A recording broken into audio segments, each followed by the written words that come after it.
नमस्कार, श्री स्वामी समर्थ. स्वागत आहे तुमचं माझे स्वामी या चॅनलवर. कशा आहात सर्व? मस्त ना? मस्तच राहा आणि स्वामी सेवा करत राहा. आपण केंद्रामध्ये जेव्हा जातो तेव्हा सर्वात आधी जाताना पाण्याचा एक असा चौकोन तयार केलेला असतो, तर त्यामध्ये पाय ठेवून मगच आपण आत स्वामींच्या दरबारात जातो. म्हणजे पाय धुवून मगच आपण पुढे जातो. तर असं का असतं? का केलं जातं असतं?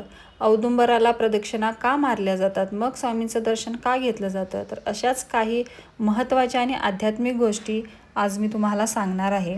तर स्वामींच्या दर्शनाला जाताना त्या पाण्यामध्ये पाय ठेवूनच पुढं का जावं? तर आपण सतत विचार करत असतो, तसेच इतर काही ना काही विचार मनात असतात. या विचार लहरी तरंग रूपाने आपल्या भोवती असतात. इतरांच्या लहरींचा पण आपल्या मनावर परिणाम होत असतो. हात पाय धुतल्याने शरीर व मनाची मलिनता दूर होते व मन ताजेतवाने होऊन चांगल्या प्रकारे सेवा आपण महाराजांच्या चरणी रुजू करू शकतो. औदुंबर प्रदक्षिणा कशा कराव्यात? प्रदक्षिणा घालताना प्रथम श्री स्वामी समर्थ महाराजांच्या फोटो समोर येईल अशी पूर्व साधून मुजरा करावा व नंतर प्रदक्षिणा करायला सुरुवात करावी. प्रत्येक प्रदक्षिणा पूर्ण करून क्षणभर थांबून स्वामींना नमस्कार करून पुढील प्रदक्षिणा करावी. अन्यथा नुसत्या जलद गतीने 11 प्रदक्षिणा न थांबता घातल्यास ती एकच प्रदक्षिणा होईल. प्रदक्षिणा या शांततेने व संत गतीने मनात श्री स्वामी समर्थ जप करत घालाव्या. तुम्ही हात पाय धुवून औदुंबराला प्रदक्षिणा घालता व नंतर महाराजांकडे येता तेव्हा तुम्ही शुद्ध मनाने येता. महाराजांना मुजरा करून नाक का घासावे?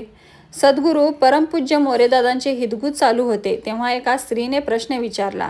समर्थांच्या मंदिरात येताच 3दा मुजरा करून नाक घासण्याची पद्धत आहे का आहे? तेव्हा दादा म्हणाले, बाई, आपण ज्या हिंदू धर्मात आहोत त्या धर्मात देवांचेही अ, ब, क, ड असे 4 प्रकार आहेत. आपले श्री स्वामी समर्थ महाराज हे अ वर्गातील देव आहेत.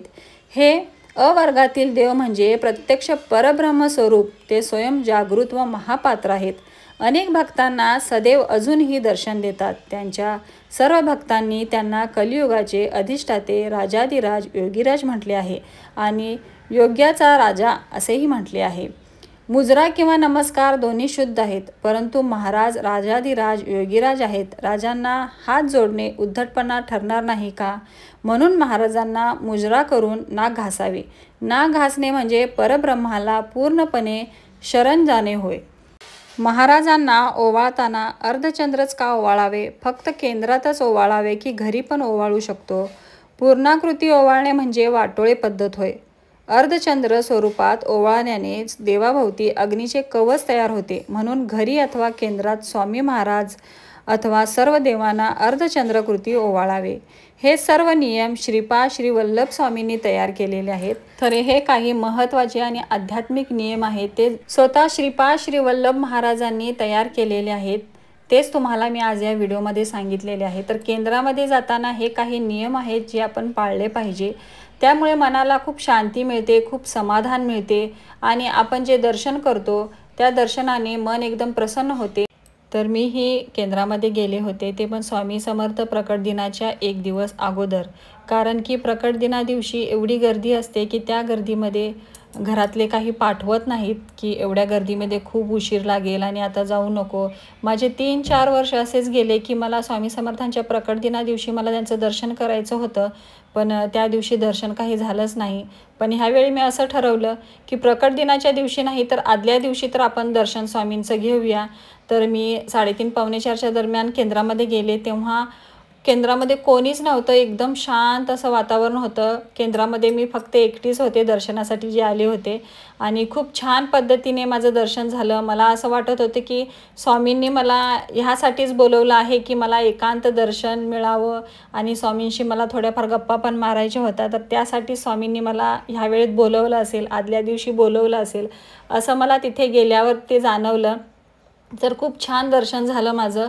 मनसोक्तपणे मी तिथे थोडा वेळ बसले, स्वामींचं नामस्मरण केलं आणि तेथे माळा पण असते, ती माळा पण मी घेतली आणि एक माळ तिथे बसून ओढली. मी स्वामींचा जप केला. तर ती सगळी स्वामींचीच इच्छा. आपण शून्य आहोत, स्वामींच्या इच्छेशिवाय झाडाचं पानही हालत नाही असं म्हणतात. तर ही सगळी स्वामींचीच कृपा आणि स्वामींचीच इच्छा. प्रत्येक वर्षी मला जायचं असतं प्रकट दिना दिवशी, पण ते होत नाही. तर स्वामींनीच ती इच्छा मनात घातली असेल की तू आदल्या दिवशी ये, तुझं छान दर्शन होईल. तर मी आदल्या दिवशी गेले आणि खूप छान पद्धतीने माझं दर्शन झालं. तर जेव्हा आपण स्वामींच्या केंद्रामध्ये जातो, स्वामींच्या दर्शनासाठी जातो, तर मनामध्ये एक ती तळमळ असायला पाहिजे. फक्त जायचं म्हणून असं जायचं नाही.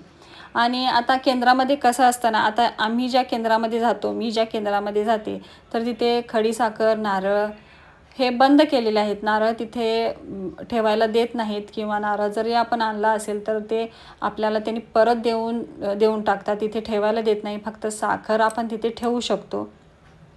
तर मी म्हणते की घरातून आपण जेव्हा जातो ना स्वामींच्या दर्शनासाठी, हे खडीसाखर, नारळ घेऊन जाण्याऐवजी, खडीसाखर तर तुम्ही घेऊन जाऊ शकता, पण नारळ वगैरे घेऊन जाण्याऐवजी तुम्ही स्वामींना जे पदार्थ आवडतात ना, ते पदार्थ तुम्ही स्वामींच्यासाठी घेऊन जावा. किंवा तुम्हाला स्वामींसाठी काही जेवू घालायचं असेल, स्वामींना आवडीने तुम्हाला एखादा पदार्थ बनवून खायला घालायचा असेल, तर ते तुम्ही घेऊन स्वामींसाठी जाऊ शकता. फुलं, हार वगैरे जे असतात, तुम्ही घरामध्ये जी झाडं लावलेली आहेत, तर त्या झाडांची तुम्ही फुलं घेऊन जावा. बघा मनाला किती समाधान तुमच्या वाटतं की आपल्या घरात आपण जी लावलेली झाडं आहेत ती स्वामींच्या चरणी आपण अर्पण करतोय. तर त्या गोष्टीत एक वेगळंच समाधान असतं. आणि आपल्या हाताने स्वामींना आपण काहीतरी जेवू घालतोय, तर त्या गोष्टीचा पण खूप आनंद वेगळा असतो.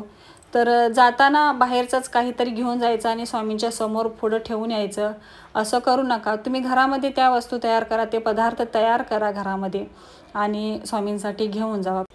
जर एखाद्या वेळी तुम्हाला गडबड असेल तर तुम्ही फक्त दर्शन वगैरे स्वामींचं करा. यथाशक्ती तुम्हाला तिथे काही दानदक्षिणा करायची असेल तर ते तुम्ही करा. तर केंद्रामध्ये जाताना हे काही नियम आहेत जे तुम्ही पाळले पाहिजेत. आणि ह्या ज्या काही 2 गोष्टी आहेत त्या तुम्ही करून बघा, तुम्हाला खूप छान वाटेल. स्वामींना दिखाऊपणाची भक्ती आवडत नाही. जी भक्ती बंद मुठीसारखी असते ती भक्ती स्वामींना आवडते. जास्त गाजावाजा केलेला, आम्ही स्वामी भक्त आहोत असं इतरांना सांगत बसणे, इतरांमध्ये ती गोष्ट मिरवत बसणे, हे स्वामींना अजिबात आवडत नाही. जी भक्ती आहे, जी सेवा आहे, मनापासून आणि श्रद्धेने करा. त्याचे योग्य फळ तुम्हाला स्वामी हे देणारच. स्वामींना माहिती आहे आपल्याकडे काय आहे आणि काय नाही. तर त्यातून पण आपण त्यांची इच्छा आणि त्यांची श्रद्धा हे जाणून जर आपण त्यांची सेवा केली तर स्वामी आपल्याला कधीच काही कमी पडू देणार नाही. केंद्रामधूनच मी गुढीपाडव्याचा तोडगा घेतला होता. गुढीपाडव्याच्या दिवशीच मी दर्शनाला गेले होते आणि त्याच दिवशी मी गुढीपाडव्याचा तोडगाही घेतला.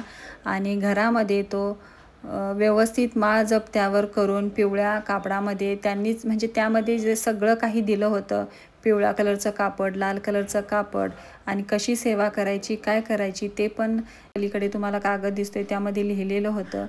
तर तशा पद्धतीने सगळी सेवा करून मी ते घरामध्ये स्थापन केलं आणि संध्याकाळी मग स्वामींची आरती. तर कसा वाटला तुम्हाला आजचा व्हिडिओ नक्की कमेंट करा. व्हिडिओ आवडला असेल तर चॅनलला लाईक, शेअर आणि सबस्क्राईब करा. तोपर्यंत सर्वांना श्री स्वामी समर्थ.